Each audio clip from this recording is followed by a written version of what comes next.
Ozioma and her mom sat in the living room of Mr. Uzo's house. It was quiet, but Ozioma could see how worried her mom looked. Auntie Grace sat beside them, holding Ozioma's mom's hand to comfort her.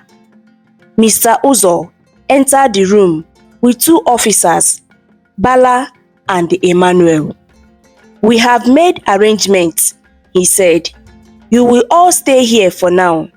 It is safer this way. We will protect you and the evidence."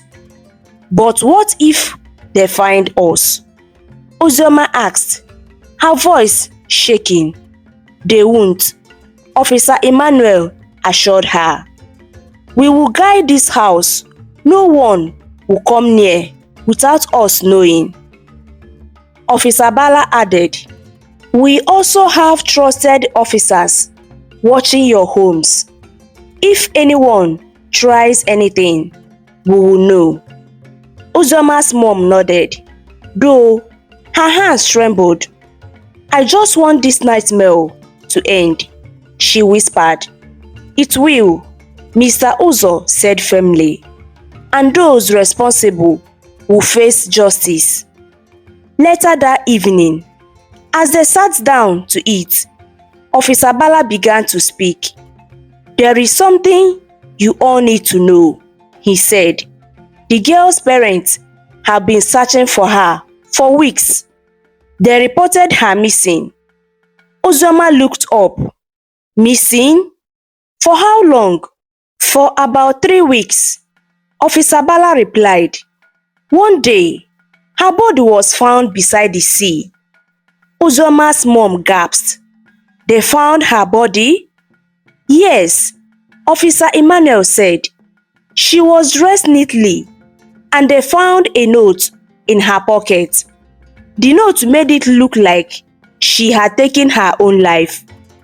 They thought she'd drowned." Auntie Grace asked.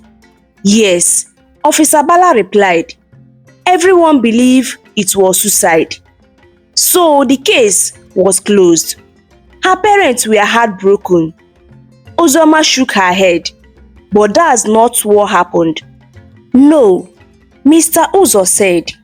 "This new evidence, the bloody clothes, proves she was murdered. The note was a lie, plotted to cover up the crime." Ozioma's mom began to cry softly. "She was so young," she said, "and I saw it happen. That poor girl." Officer Emmanuel placed a hand on her shoulder. "You did the right thing by keeping the evidence safe. Now, we can make sure her death isn't forgotten." "What happens next?" Ozioma asked. "We will hand the evidence over to our trusted officers," Mr. Uzo said. "They will reopen the case and investigate. But till then, you all need to stay here. It is too dangerous to leave." "I pray they catch that young master's son," Ozioma's mom said. "They will," Officer Bala said confidently. "We won't stop until the culprit is caught and punished." That night, Ozioma couldn't sleep. She lay awake, thinking about the girl and her grieving parents. "They thought she'd drowned," she whispered to herself. "But someone caught her and tried to hide the truth." She got up quietly and walked to the window. Outside, she could see Officer Bala and the Officer Emmanuel standing guard, their faces serious and alert. "We will make sure they pay," Ozioma said to herself. "For the girl and her parents, they deserve to know the truth." As she climbed back into bed, she felt a small glimmer of hope. With Mr. Uzo and the officers on their side, maybe justice wasn't so far away. The following morning, the air in Mr. Uzo's house was tense but hopeful. Ozioma sat with her mom Auntie Grace, and the officers around the dining table. A plan needed to be made. "We can't waste any time," Mr. Uzo said, looking at his friends, Officer Bala and Emmanuel. "We need to act quickly before those men try to cover their tracks again." "Do you think they will come after us?" Uzoma asked, her voice soft. "Yes," Officer Bala said. "They will do everything to keep the truth hidden. That's why we must be careful." Uzoma's mom sighed. "I should have spoken up earlier. Maybe this would have been easier if I told someone when it happened." "No," Auntie Grace said firmly. "You were scared, and they are dangerous people. You did the best you could by saving these girls' clothes. Now, we have a chance to make things right." The officers explained their plan. "We will take the evidence to the right people," Officer Emmanuel said. "We have a team that will work secretly. They can reopen the case without alerting anyone. But we can't just walk into the police station," Mr. Uzo added. "Some officers may have been bribed by the wealthy man to protect his son. We need to be smart. How do we know who to trust?" Auntie Grace asked. "I know a few good men," Mr. Uzo said. "Officers who can't be bribed no matter what. I will call them today." "What about us?" Uzoma asked. "What can we do?" "You will stay here and stay safe," Officer Bala said. "Your job is to stay hidden until we finish our work." Uzoma nodded but felt helpless. "I wish I could do more." Later that day, the officers left to make their calls and meet their trusted colleagues. Uzoma, her mom, and the Auntie Grace stayed behind, waiting anxiously for news. "I hope this works," Uzoma's mom said. "It will," Auntie Grace replied. "We are not alone in this anymore." As the day dragged on, the door opened and Mr. Uzo walked in with a smile. "It is done," he said. "I spoke to my friends. They are ready to help.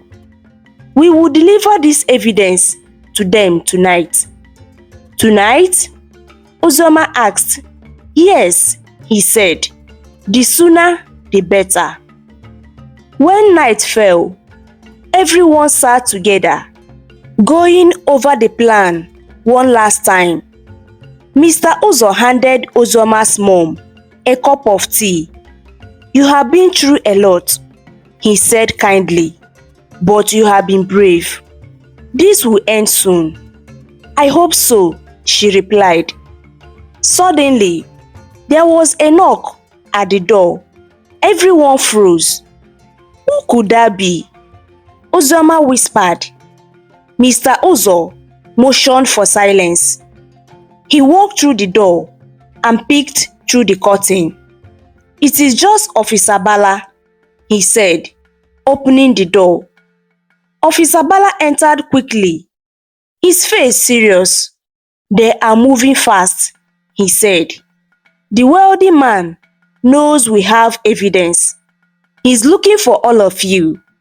Ozoma's mom clutched her chest. "What do we do now?" "We stick to the plan," Mr. Uzo said firmly. "We deliver the evidence tonight and we'll make sure it gets to the right people." Uzoma looked around the room. Everyone seemed scared but determined. She clenched her feet. "We will get justice," she said quietly. "For that girl." Mr. Uzo nodded. "Yes, we will." The night was quiet, but tension filled the air. Ozioma, her mom, and Auntie Grace stayed in the living room while Mr. Uzo, Officer Bala, and the Officer Emmanuel prepared to leave with the evidence.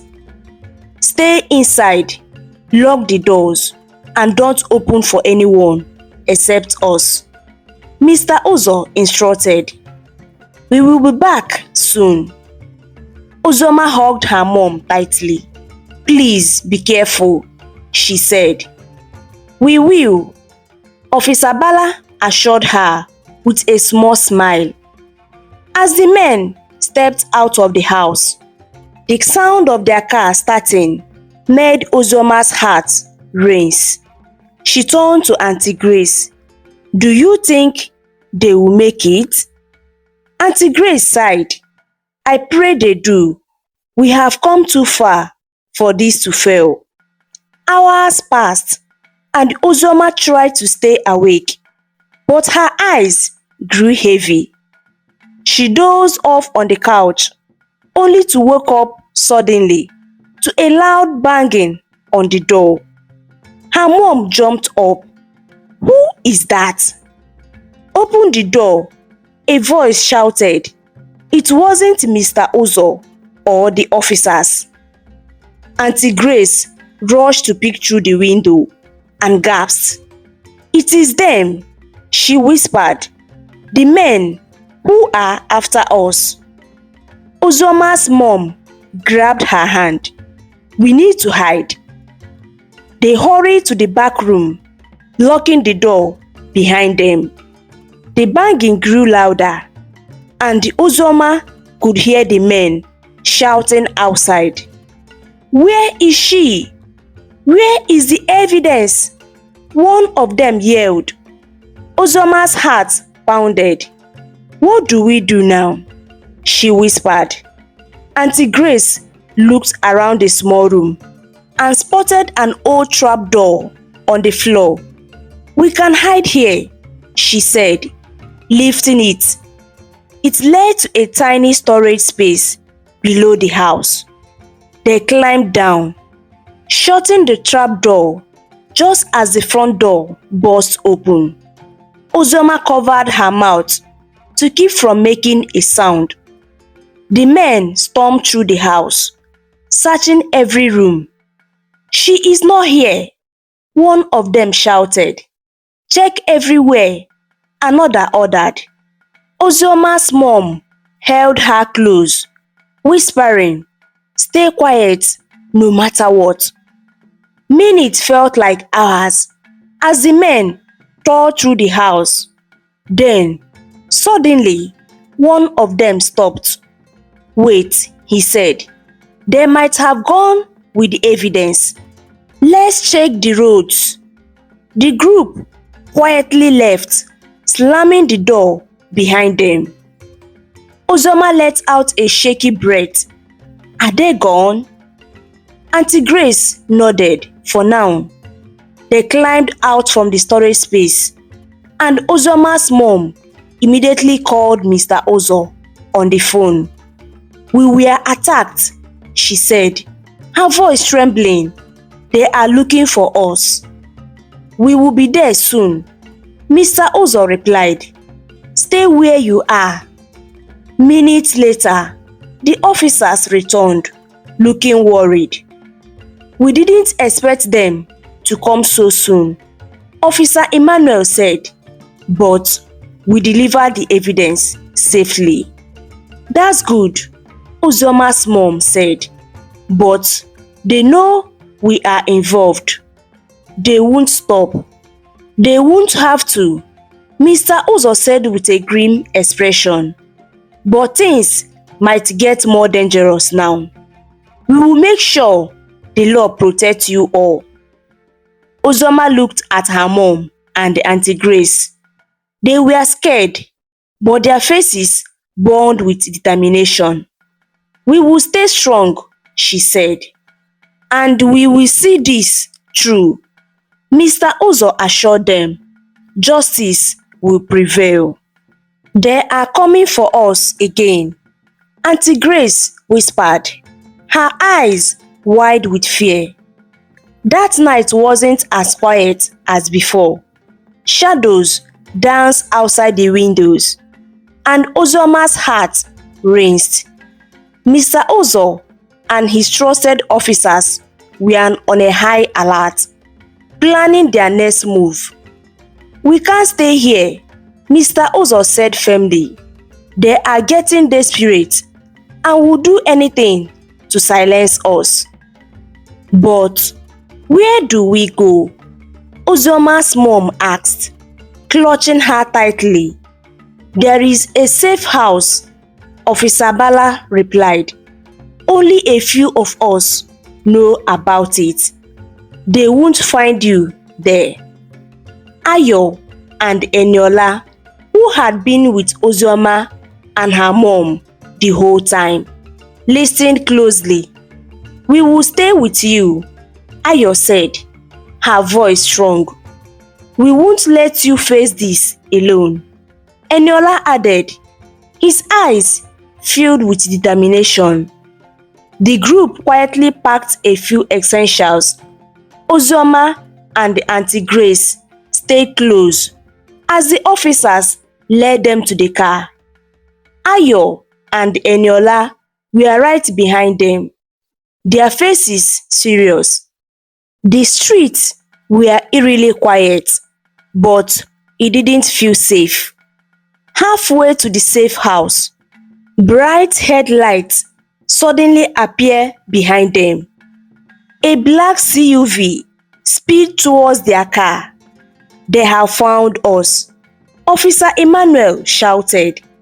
"Hold on," Mr. Uzo yelled as he swerved to avoid a collision.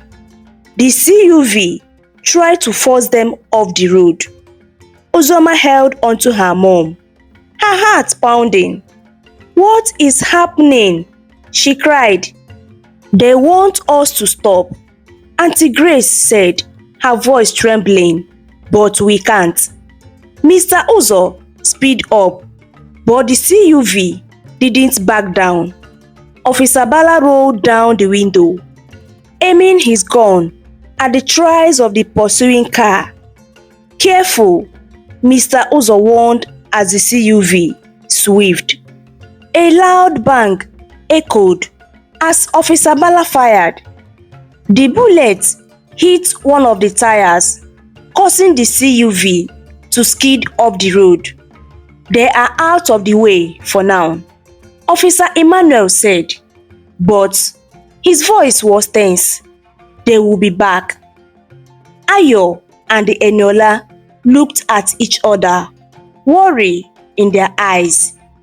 "We need to keep moving," Ayo said quietly. "I agree," Eniola replied. "We can't afford to stop again." The group reached the safe house just before dawn. It was a small hidden building surrounded by trees. "This will be our base for now," Mr. Uzo said, locking the door behind them. "But we need to act fast. The longer we wait, the more dangerous it gets." Officer Bala nodded. "We will inform our colleagues to start preparing the case. This evidence is enough to expose them." Ozioma looked at her mom, who seemed exhausted but determined. "Are we safe here?" she asked. "For now," her mom replied, stroking her hair. "But we need to stay strong. It's not yet over." Ayo, sitting beside Ozioma, squeezed her hand.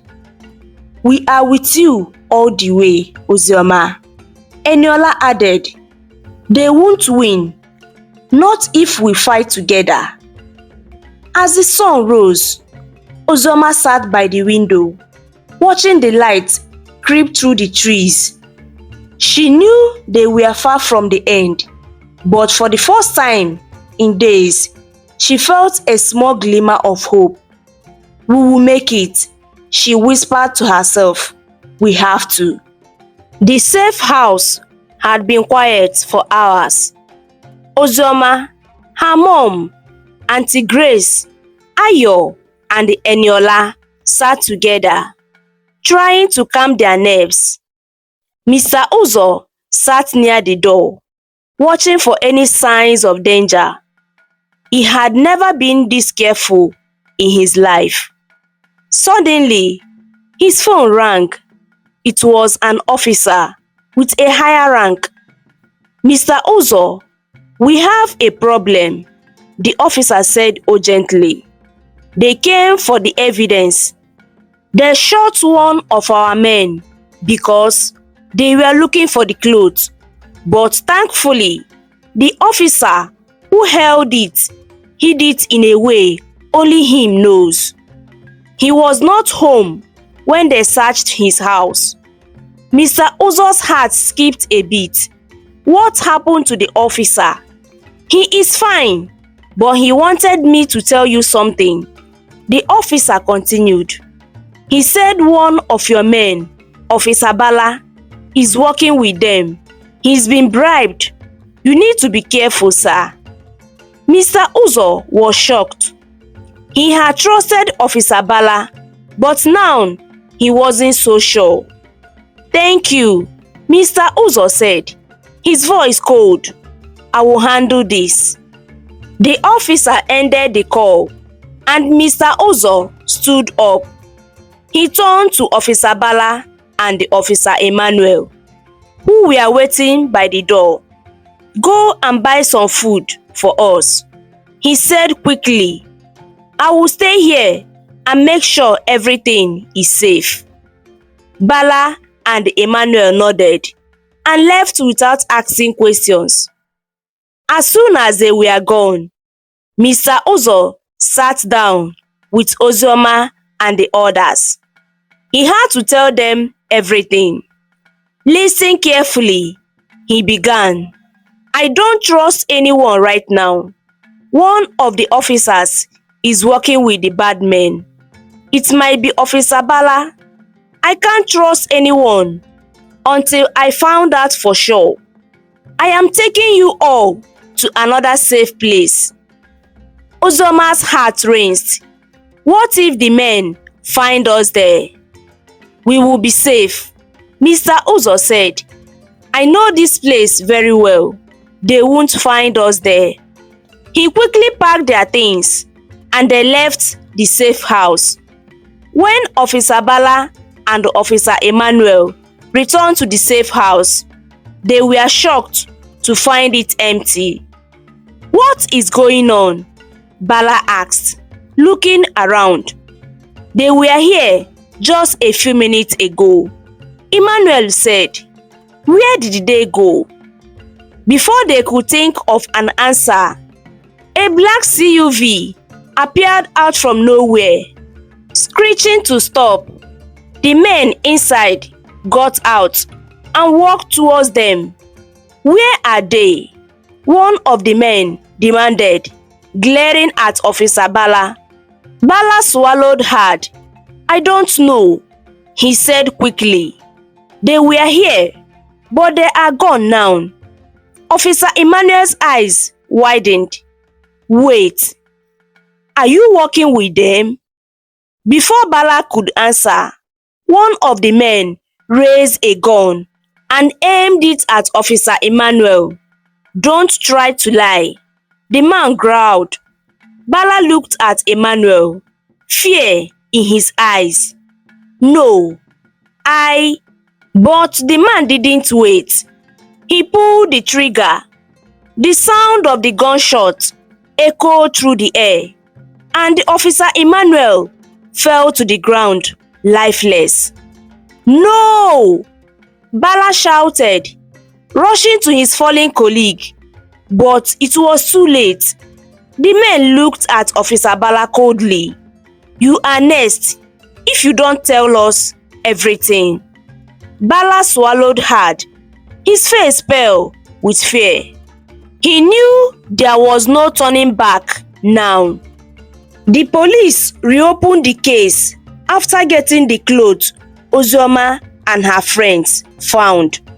They sent it to a lab to check whose blood it was. A few days later, the result came out. The blood matched the girl that died. Mr. Uzo called everyone into the living room. The police have enough proof now, he said. The cloth is the key to solving this case. Uzoma looked at her mother. Mama, are you ready to tell them what you saw? Her mom nodded, her voice soft but firm. I must speak the truth. That poor girl deserves justice.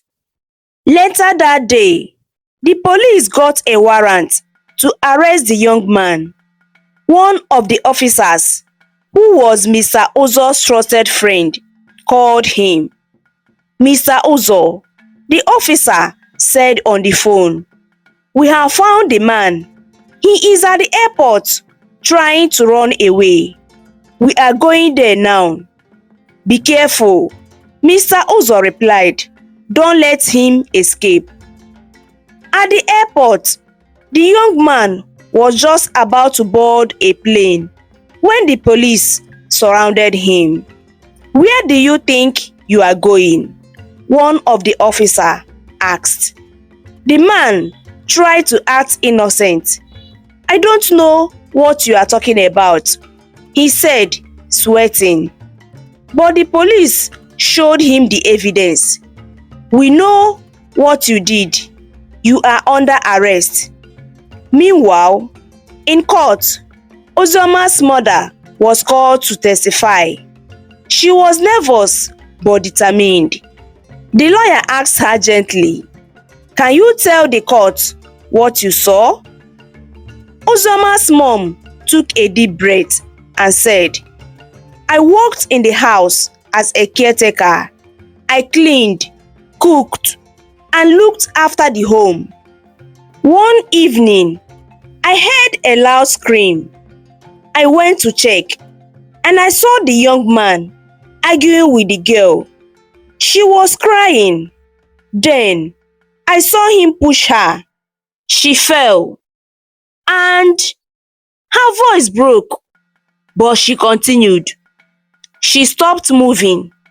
The courtroom was silent. Uzoma held her mother's hand tightly. Mama, you are doing great, she whispered. The judge looked at Uzoma's mother kindly. Thank you for your courage, he said. Your words are important. In the evening, back at the safe house, Uzoma, her mother, and the others sat together. Mama, you were so brave, Uzoma said, hugging her mother. Her mother smiled and said, Uzoma, sometimes doing the right thing is hard, but it's always worth it. Ayo added, this is just the start. The girl's family will finally know the truth. Mr. Uzo nodded. Justice takes time, but we are on the right path. The truth will win.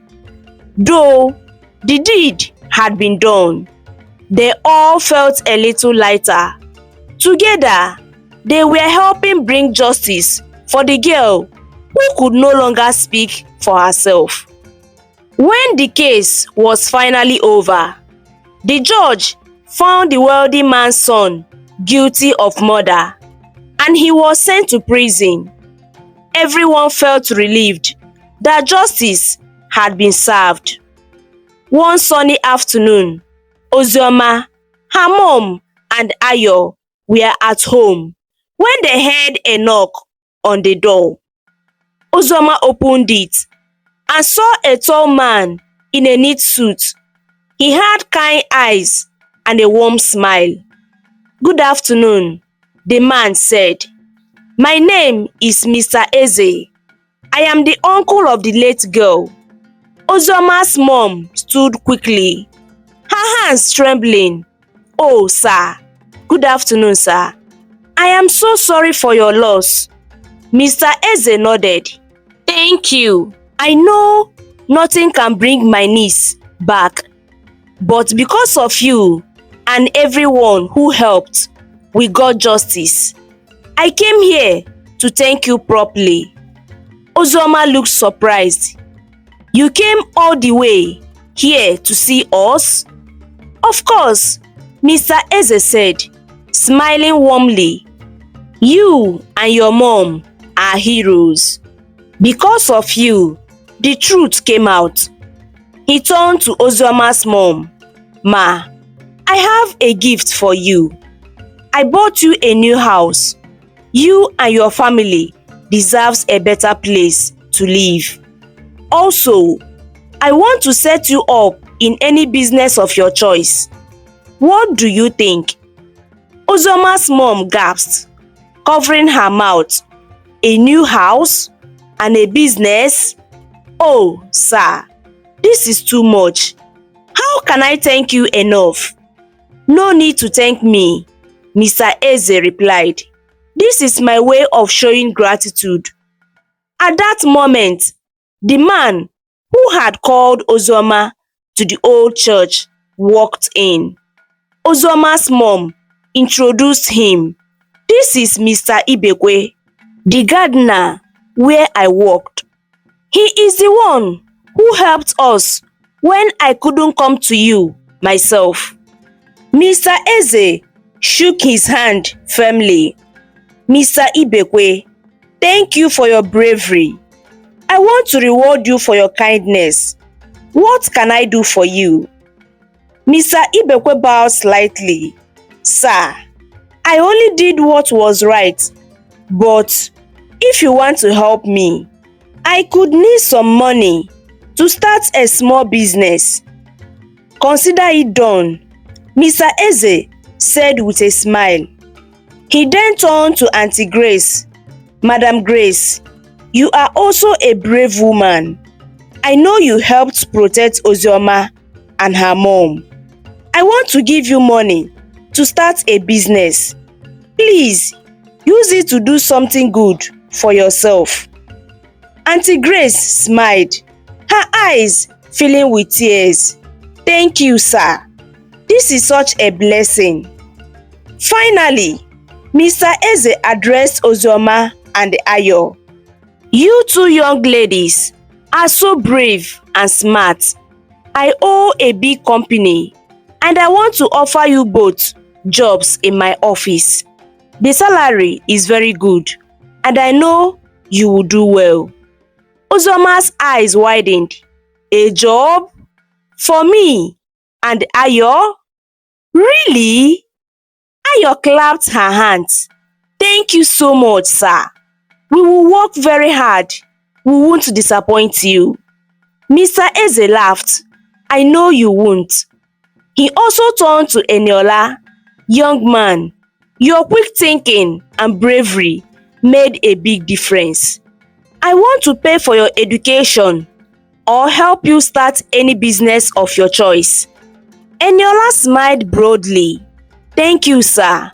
This will change my life." Lastly, he faced Mr. Ozo. "Sir, your guidance and help were priceless. I can't thank you enough. I want to reward you for your service." Mr. Ozo shook his head humbly. "I only did what was right, but thank you, sir. This means a lot to me." Later, as they all sat in their new home, Ozoma turned to her mom. "Mama, can you believe this? A new house, a job, and so much help for everyone. It feels like a dream." Her mom smiled and hugged her tightly. "Ozoma, this is what happens when you do good. Good things will always find you." Ayo added, "I feel so happy for all of us. We didn't give up, and now look where we are." They all laughed, feeling grateful for the bright future ahead. Few weeks later, Ozoma stood on the balcony of their beautiful new home, breathing in the fresh air. The past few weeks had been a whirlwind of emotions, but now she finally felt at peace. The sun was shining, birds were chirping, and for the first time in a long while, she had nothing to fear. Her mother stepped outside and placed a hand on her shoulder. "Ozioma, my child, I thank God for today. We have been through so much, but look at us now." Ozioma smiled, holding her mother's hand. "Mama, it still feels like a dream. We have a home, jobs, and a new life ahead of us." Just then, Ayo arrived, beaming with excitement. "Ozioma, our office called. We are to resume work on Monday. Can you believe it?" Ozioma gasped. "That's so amazing. We will finally start our new journey. This is a chance of a lifetime. We will make him proud." Not long after, Eniola arrived, looking sharp and confident. "Guess what? I got my admission letter. I am going to study law." Ozioma claps her hands in excitement. "That's so amazing. You are going to be the best lawyer in town." Eniola grinned. "And one day, if anyone needs justice, I will be there to fight for them, just like you fought for the truth." Just then, Mr. Uzo and the Auntie Grace walked in, carrying a basket of fresh fruits and bread. "We came to check on our family," Mr. Uzo said warmly, "and also to tell you that Auntie Grace's business is doing well already." Auntie Grace beamed with pride. "People love my food, and I even hired an assistant. Life is getting better for all of us."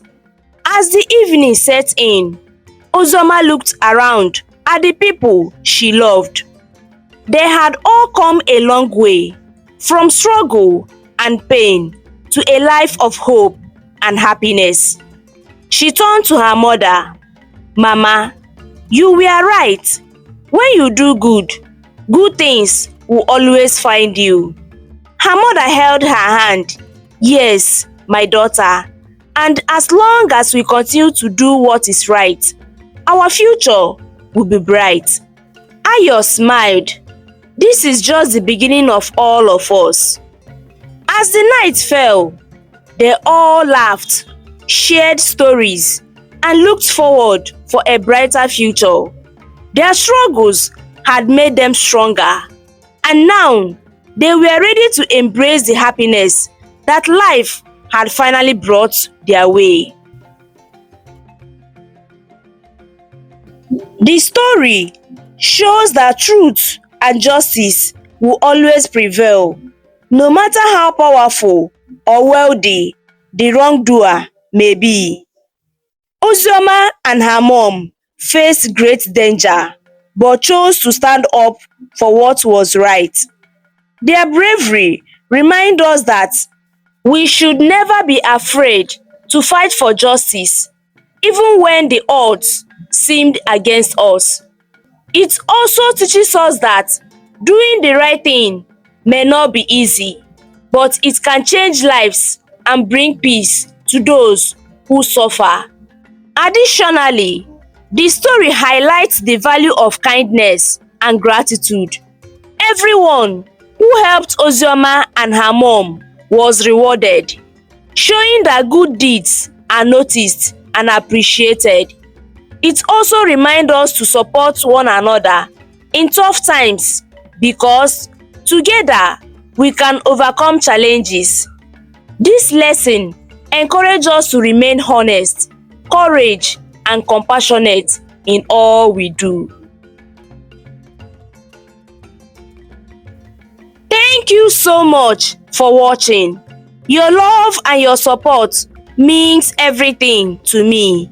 If this story inspired you, please give it a thumbs up and share it with your loved ones to spread the inspiration. I I would also love to hear your thoughts. Feel free to share them in the comments below. And don't forget to subscribe to the channel for more interesting African stories. See you in the next video. Bye! In the peaceful city of Awka, there lived a man known as Ugobeze. He was a man of great wealth and high standing in the community. Tall and noble, his presence commanded respect wherever he went. His skin was smooth and well cared for. He often wore elegant traditional attire, with richly embroidered agbada and a red cap symbolizing his chieftaincy title. He carried a walking stick adorned with gold. Despite his affluence, Ugobeze was known for his humility and generosity. He was always the first to contribute to community projects, and his philanthropic efforts had transformed many lives. His compound in the heart of Awka was an expansive estate filled with lush gardens, modern amenities, and a constant buzz of activity. Ugobeze was also a successful businessman, known for his sharp mind and a strategic investment. Ugobeze had a beautiful wife who had suddenly passed away a few years after giving birth to their only child, Obinna. Obinna had grown up to be a handsome young man. His father loved and cherished him so much. Despite his wayward life, Obinna never joked with his studies. He hated associating himself with poor people and always liked to impress classy girls. Ugobeze had a housekeeper, a driver, and a gateman to manage his household. In the social gatherings, Chief Ugobeze's voice was calm and measured, reflecting his wisdom and experience. His laughter was hearty, often filling the room and putting everyone at ease. He treated everyone with respect, from the elders to the youngest children, making him beloved by all. One sunny afternoon, Ugobeze called for his son. "Obinna, come here, my son," he said with a gentle but firm voice. Obinna, who was lounging in the garden, rolled his eyes but walked over to his father. "Yes, Papa," he answered, trying to sound polite. "My son," Ugobeze began, "I have noticed that you have not been showing respect to the people around you. This is not how I raised you. You must learn to be kind and respectful to everyone." Obinna sighed. "But Papa, they are just servants. Why should I care?" Ugobeze's face grew stern. "Obinna, everyone deserves respect, no matter who you are. Our wealth doesn't make us better than others. It gives us the responsibility to be even more humble and kind." Obinna looked down, shuffling his feet. "Yes, Papa, I will try." Ugobeze placed a hand on his son's shoulder. "I know you will, my son. I believe in you." Just then, their housekeeper, Monica, came out with a tray of freshly baked chin-chin. "Chief Ugobeze, I made some snacks for you and Obinna," she said with a warm smile. "Thank you, Monica," Ugobeze replied, taking a piece and offering it to Obinna. "These look delicious." Obinna hesitated, but then took a piece as well. "Thank you, Madam Monica," he mumbled. Madam Monica beamed. "You are welcome, young master." Later that evening, Ugobeze and Obinna sat in the living room, watching a documentary about famous philanthropists. Ugobeze hoped that seeing these good deeds of others would inspire his son. "Obinna," Ugobeze said, "see how these people use their wealth to help others. This is what I want for you, to grow up and be a good man who makes a difference in the world." Obinna nodded slowly, deep in thought. "I understand, Papa. I want to make you proud." Ugobeze smiled, hugged his son. "You already do, my boy. Just remember, Kindness and respect are the most important things. As the night grew darker, the city of Oka remained peaceful, with the sound of crickets filling the air. Ukubeze looked out of the window, feeling hopeful for the future. He believed that Obinna would learn and grow, becoming a man of honor and kindness just like him. A few months later, Ugobeze informed his driver, Okafor, about an upcoming business trip. Okafor, we will be traveling for 3 weeks, Ugobeze said, seated comfortably in his study. Okafor looked worried and then went on his knees. Please, Chief Ugobeze, can you give me a day to sort out something important? He pleaded. My daughter Omasele just came back from school, and our landlord gave us urgent notice to vacate. I need to find a place for her to stay while we are gone. Ugobeze thought for a moment. Okafor, tell Omasele to come and stay here until we return. I have empty rooms in the house. Okafor's face lighted up with relief. Thank you, Chief. Thank you so much. He was overwhelmed by Ugobeze's kindness. Later that night, Obinna came home very late. As he opened the door, he saw his father sitting in the living room, watching the news. Good evening, Papa, Obinna greeted. Where are you coming from at this time of the night? Ugobeze asked, his voice firm. I was out with my friends, Obinna replied casually. Those friends are not good company, Obinna. You should not be associating yourself with people who don't teach you anything good, Ugobeze said, his brow furrowed with concern. We just went out to enjoy ourselves, Papa, Obinna said, a hint of defense in his tone. Ugobeze sighed. Listen, I will be traveling tomorrow for a business and will be gone for 3 weeks. I want you to take good care of the house and be nice to the people around you. Okay, Papa, Obinna said, trying to sound sincere. And one more thing, Ugobeze added. Omasele, Okafor's daughter, will be staying here until we return. Obinna frowned immediately. Papa, I don't want to share my space with that poor girl. Ugobeze's expression hardened. If you can't share my house with people, then you should get your own house. That way, no one will disturb you. Obinna was taken aback by his father's stern response. Without another word, Ugobeze stood up and walked into his bedroom, leaving Obinna alone in the living room. Obinna slumped onto the couch, staring at the floor. He couldn't believe his father would invite someone like Omasele to come in their home. He knew his father was a kind-hearted man, but this felt like too much. The next morning, as the sun rose over Oka, Ugobeze was busy preparing for his trip. He called Okafor to his study and handed him a list. Okafor, make sure everything on this list is packed and ready for our trip. Yes, Chief, Okafor replied, taking the list and hurrying off to gather the items. He was responsible for packing Ugobeze's bag and the important documents, ensuring nothing was left behind. In the afternoon, Omasele arrived. She was a very smart and pretty young lady who believed strongly in truth and hard work. She carried a small bag and looked around nervously. Welcome, Omasele, said Monica, the housekeeper, who had been instructed to take care of her. This will be your home for the next few weeks. Feel free to walk around the house. Thank you, ma, Omasele said softly, her voice full of gratitude. Monica smiled.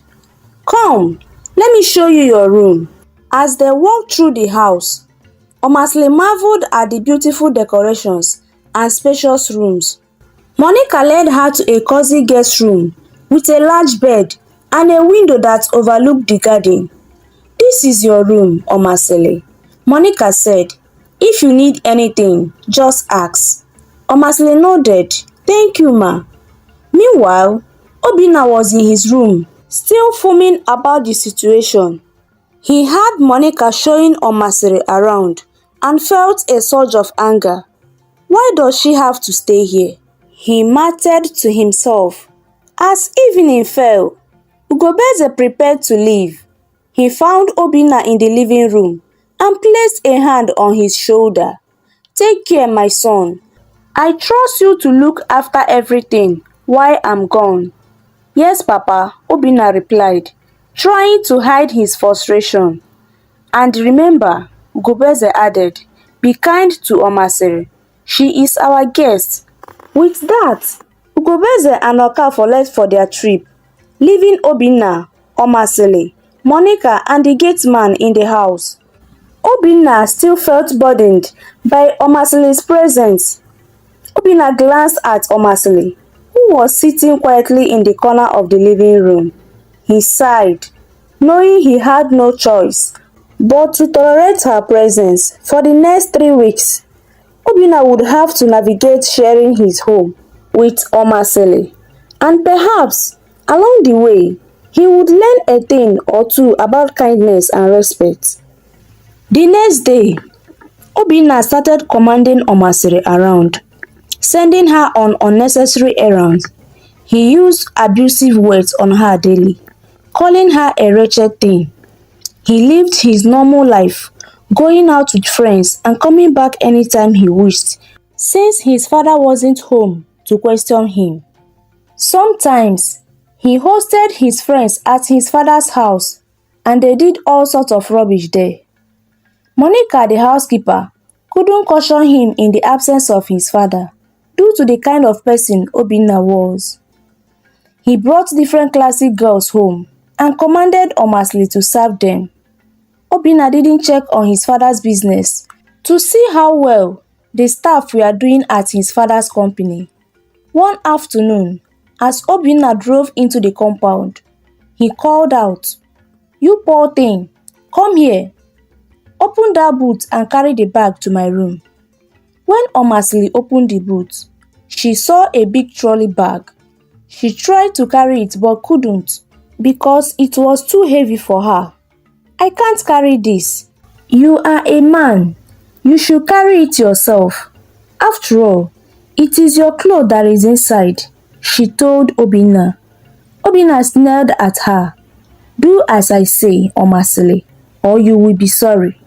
Just then, Monica, the housekeeper, saw what was going on between the two of them and decided to come and carry the bag to Obinna's room. "Let me help with that," she said softly, taking the heavy bag from Omasili. "Thank you, Auntie Monica," Omasili whispered, grateful for her help. The following day, Obinna asked Omasili to go and buy a pack of bottled water. He only drank a specific brand and wouldn't take any other. Omasili went to the store looking for that particular bottled water. She finally bought the pack of water and started walking back home. As she was trekking back, she saw Obinna drive past her. He didn't stop to carry her home. When Omasili finally got home, she went and complained to Monica. "Auntie Monica, Obinna drove past me and didn't even stop to help me with this heavy pack of water," she said, her voice filled with frustration. Monica sighed and patted Omasili's shoulder. "I am sorry about that, Omasili, but you know he is our young master, so there is nothing we can do about it." Obinna continued to live his carefree life, ignoring his responsibilities and treating Omasili poorly. Every day, he would call her names and make her do things that were too hard for her. Sometimes, Omasili would cry, but Monica was always there to comfort her. One evening, Obinna came home with a group of friends. "Omasili, come here," he shouted from the living room. Omasili quickly ran to him. "Yes, young master. Serve us drinks and make sure they are cold," Obinna ordered.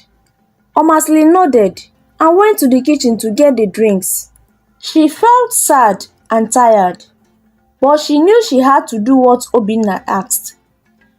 As she served the drinks, one of Obinna's friends laughed and said, "Obinna, why do you keep this poor girl around?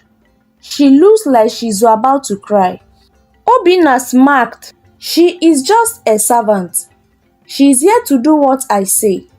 Omasili felt a tear roll down her cheek, but she quickly wiped it away. She didn't want to show them how much their words hurt her.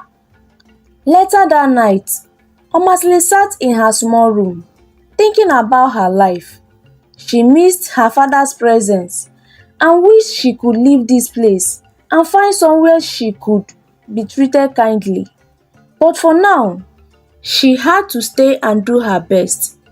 The next morning, Obinna was in a particularly bad mood. "Omasili, where is my breakfast?" he yelled. Omasili quickly brought his food to the dining table. "Here it is, young master."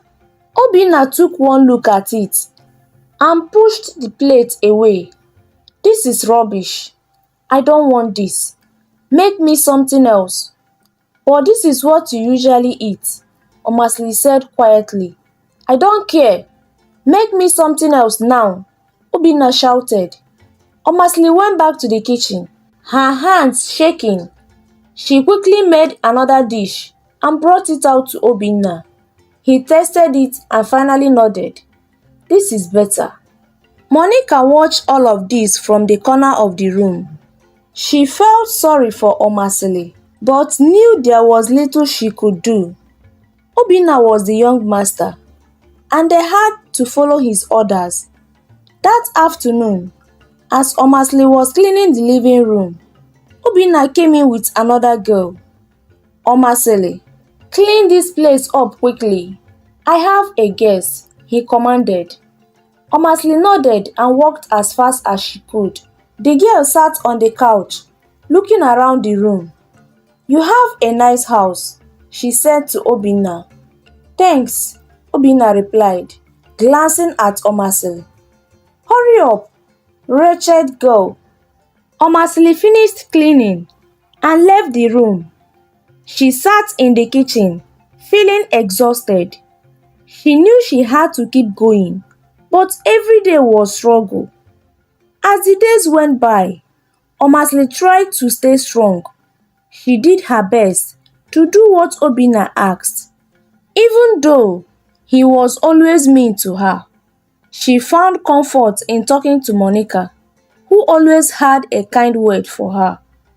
One day, while Omasili was walking back from the store with another heavy load, she saw Obinna drive past her again. This time, she didn't let it bother her. She knew she was strong and could handle it. She was determined to survive and make a better life for herself and her father one day. 2 weeks later, Obinna's phone rang. He glanced at the screen and saw it was his father, Ugubeze. He quickly picked up the call. "Hello, Papa," Obinna greeted warmly. "Hello, my son," Ugubeze replied. "How are you doing? And how is Omasili? Is she getting used to everything around the house?" "Yes, Papa," Obinna answered. "She's managing well." "How is business over there?" "The business is doing well," Ugubeze said. "But I called to inform you about a change of plans. We will be coming back in 2 weeks' time instead of next week." "Okay, Papa, no problem. Just take good care of yourself," Obinna said. "You too, my son," Ugubeze replied before hanging up. Obinna smiled as he put down his phone. "Enjoyment continues," he whispered to himself. Later that day, Obinna brought another girl home. He offered her a seat in the living room and called out to Omasili. "Omasili, come and serve us," Obinna ordered. Omasili came out of the kitchen with 2 glasses of juice and served Obinna and his guest. Then she returned to the kitchen, but she felt uneasy. She didn't trust the girl Obinna had brought home and decided to keep eye on her. "Babe, I need to get my second phone from inside," I will be right back, Obinna said, leaving the living room. As soon as Obinna left, the girl quickly brought out a small substance and added it to Obinna's glass of juice. Omasili, who was peeking through the kitchen door, saw everything. Her eyes widened in fear. People are really wicked, Omasili thought to herself. Just then, Obinna rushed back into the living room and took his glass of juice. Omasili shouted in fear, "Young master, please, don't take that juice. I saw her added something inside your drink." Obinna frowned, confused by what Omasili said. He didn't want to trust her because of the hatred he felt for her. But something made him pause. He decided to follow Omasili's advice. "Babe, please, sip from my glass," Obinna said to the girl. "I will drink yours instead." The girl looked surprised. "I have mine already. Drink yours while I drink mine." "Don't tell me that you are believing what this useless girl is saying. I didn't add anything to your drink, believe me." Obinna's suspicion grew. He was now sure that Omasili was trying to help him. Suddenly, the girl's phone rang. She answered it quickly and then stood up. "I have an emergency to attend to," she said hurriedly before running out of the house. Obinna turned to Omasili. "Did you see what she did?" Omasili nodded. "Yes, I saw her put something in your drink." Obinna sighed in relief. "Thank you, Omasili. You saved my life." Omasili smiled shyly. "I'm just glad you are okay." Obinna felt a pang of guilt for the way he had treated Omasili. He walked over to her and placed a hand on her shoulder. "I promise to treat you better from now on. You have my word." Omasili nodded, feeling hopeful. "Thank you, Obinna." From that day on, Obinna treated Omasili with more kindness and respect, grateful for the second chance she had given him. The next day, Obinna dressed in a smart suit. Omasili saw him and asked, "Where are you going?" "I'm going to the office," Obinna replied. "I want to see how my father's company has been doing since he left." On his way back from the office, Obinna stopped by the mall. He bought a beautiful gift for Omasili to thank her for saving his life. He also got a gift for Madam Monica, the housekeeper, to show his gratitude for her kindness. From that day on, Obinna and Omasili became the best of friends. Obinna changed completely from his bad ways and became a better man. He started going to work regularly to monitor what was happening in his father's company. One evening, he brought home some documents and noticed that something was wrong. He took it upon himself to find out who was behind the problem. He called Omasili, who was sitting on the couch, and said, "Please, come and take a look at these documents." Omasili walked over and looked at the papers. After a while, she said, "These figures are not accurate.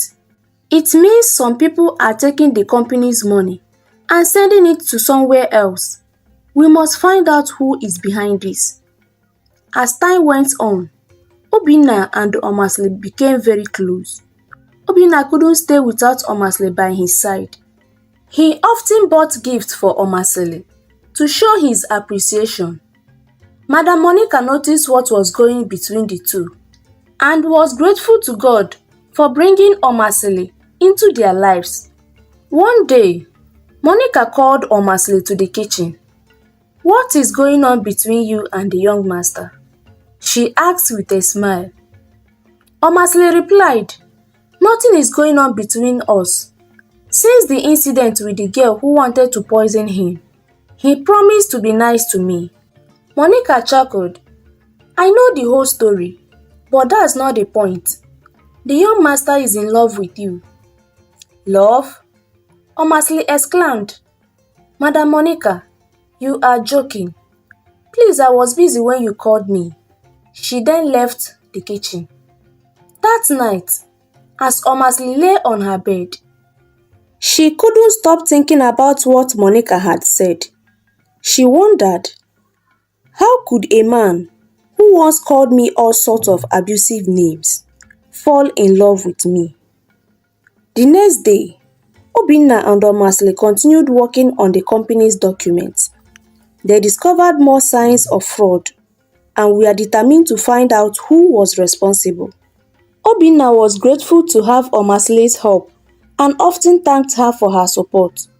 One evening, as they were walking, Obinna said, "Thank you, Omasli. I couldn't have done this without you." Omasli smiled and replied, "You are welcome, Obinna. I am happy to help." Monica watched them from the kitchen, smiling to herself. She knew that their friendship was growing stronger each day and believed that they were meant for each other. As the day went by, Obinna and Omasli worked hard to uncover the truth about the company's finances. They spent many hours together, discussing their findings and planning their next steps. Obinna appreciated Omasli's intelligence and dedication, and he found himself caring for her more and more. One afternoon, as they took a break from their work, Obinna said to Omasli, "I want to thank you again for everything you have done. You are not just a friend to me, you are like a family." Omasli was touched by his words. "Thank you, Obinna. That means a lot to me."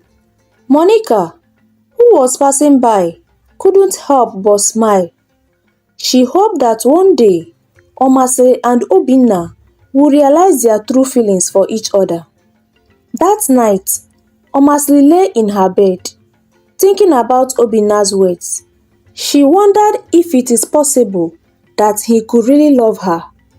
Maybe Madam Monica was right, she thought, but how can I be sure? As the days passed, Obinna and Omasli bond grew even stronger. They continued to work together, uncovering more clues about the company's finances and getting closer to finding the culprit. Obinna felt happier than he had in a long time. He knew that Omasli was the reason for his newfound joy. Omasli too felt a deep sense of gratitude and affection for Obinna. She realized that he had changed for better and that their friendship was something special. Despite her doubts, she began to wonder if there was more to their relationship than just friendship. 2 days later, Obinna and Omasli were able to find out who was behind the company's missing money. They were both very happy with their hard work. "We did it, Omasli," Obinna said with a big smile.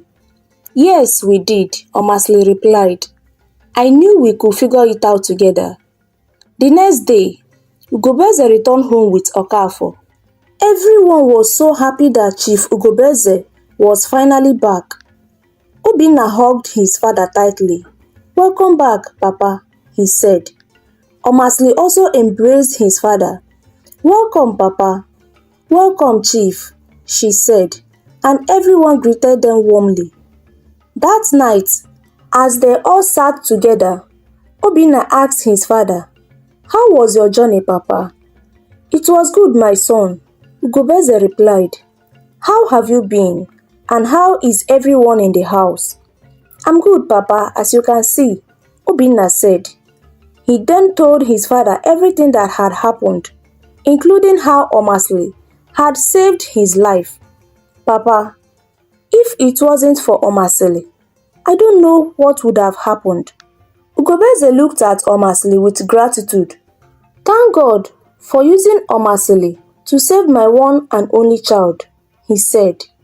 The next day, Chief Ugobeze decided to give a small apartment to Omasli and her father as a token for gratitude. "Omasli, you and your father have done so much for my family," he said.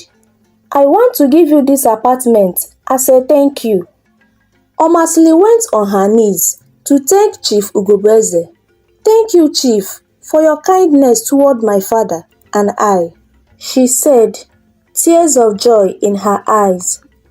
Everything you need is already in the apartment, Ugobeze said. You only need to bring your clothes and move in. That evening, Omasili and her father moved into their new home. When they arrived, they couldn't believe their eyes. The apartment was very beautiful and had everything they could ever want. Omasili's father hugged her tightly. You are a blessed child, he said. Obinna also told his father how Omasili had helped him trace the people who were stealing the company's money. I couldn't have done it without her. Ugobeze noticed the great change in his son's life. Obinna, I see that you have become a better man, he said. I am very proud of you. Ugobeze felt that he had achieved everything he had ever wanted in life. He was happy to have his family together and to see his son doing well. As they settled into their new home, Omasili and her father felt a deep sense of gratitude. They knew that their life had changed for better. Thank you, Papa, Omasili said to her father. I am so happy to be here with you. And I'm happy to be here with you, my daughter. Her father replied, we are truly blessed. From that day on, Omasili and Obinna continued to work together, helping each other and growing closer. Their bond became even stronger, and they knew they could always count on each other. As the days turned into weeks and weeks turned into months, Obinna began to feel bored and uncomfortable around the house. He missed Omasiri since she was no longer living with them anymore. He spent more of his time inside his room, feeling lonely. His father Ugobeze noticed his son's change in behavior. One evening, Ugobeze knocked on Obinna's door. May I come in, my son? He asked. Yes, Papa, Obinna replied, sitting up on his bed. Ugobeze entered the room and sat beside Obinna. What is the matter with you, Obinna? You haven't been yourself lately, he said. Obinna sighed. I don't know why I'm feeling this way, Papa. Ever since Omasili moved to her new home, I feel so lonely. I miss her.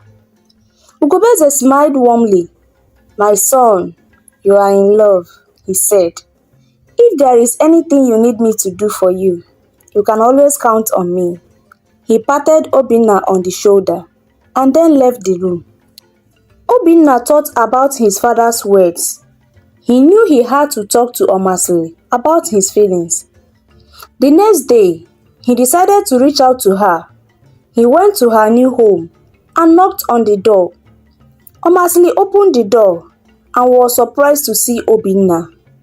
Obinna, what a surprise. Please come in, she said. They sat down in the living room and Obinna took a deep breath. Omasili, I need to talk to you about something very important, he began. Sure, Obinna, what is it? Omasili asked, looking curious. I have been feeling lonely and unhappy since you moved out, Obinna said. I have realized that it's because I have feelings for you. I love you, Omasili.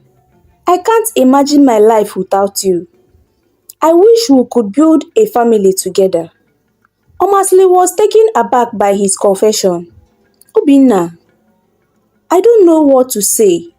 She looked into his eyes and saw the sincerity in his words. I know this is sudden, and I understand if you need time to think about it, Obinna continued. But I had to tell you how I feel. Omasili's heart was filled with warmth. She had always admired Obinna's kindness and the changes he had made in his life. She realized that she had feelings for him too. Obinna, I love you too, she said softly. Obinna's face lighted up with joy. Really, you do? He asked, hardly believing his ears. Yes, I do, Omasili replied with a smile. I have always cared for you, and seeing you become a better person made me love you even more. Obinna took her hands on his. Omasele, will you be with me? Will you marry me and build a family together? He said. Tears of joy filled Omasele's eyes. Yes, Obinna, I will, she said, nodding. They embraced each other tightly, feeling a sense of completeness. Obinna couldn't wait to share the good news with his father. They went back to Obinna's house, hand in hand. When they arrived, Ugobeze was sitting in the living room. He looked up and saw the joy in their faces. What is it, my children? He asked. Papa, Omasele and I have something to tell you. Obinna said excitingly. We have decided to be together. Omasele had agreed to marry me. Ugobeze's eyes sparkled with happiness. This is wonderful news, he exclaimed. I am so happy for both of you. He hugged both of them warmly. The news of Obinna and Omasele's engagement spread quickly, and everyone was thrilled. They began to plan their wedding, and the preparation brought even more joy to their lives. On the day of their wedding, friends and family gathered to celebrate their love. As Obinna and Omasele stood before their loved ones, exchanging vows, they knew they were ready to start a new chapter in their lives together. They promised to love and support each other forever. Their love story became an inspiration to many, showing that true love can grow even from the most unexpected places. Obinna and Omasele lived happily ever after, building a beautiful family and cherishing every moment together. The lesson from this story is that true love and genuine change can come from the most unexpected places. Sometimes, difficult situations and challenges bring out the best in people, leading to personal growth and the discovery of deep connections. This story teaches us the importance of kindness, gratitude, and recognizing the value of those who support us. It also shows that with honesty and courage, we can express our true feelings and build meaningful loving relationships. Thank you for watching this amazing story. Please kindly like, comment, share and subscribe to our YouTube channel. See you on the next video.